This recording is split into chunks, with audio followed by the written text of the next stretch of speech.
মনিহাৰ বিয়া ঘৰত আহিলো সব বস্তু দেখা পালো কিন্তু মনিহাৰ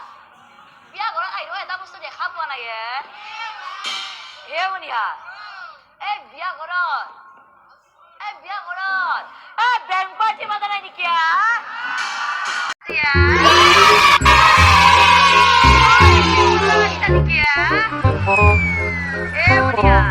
বিয়া ঘৰৰ কথা সোনকালে বেংক পাৰ্টি যোৱা আৰম্ভ কৰিব লাগে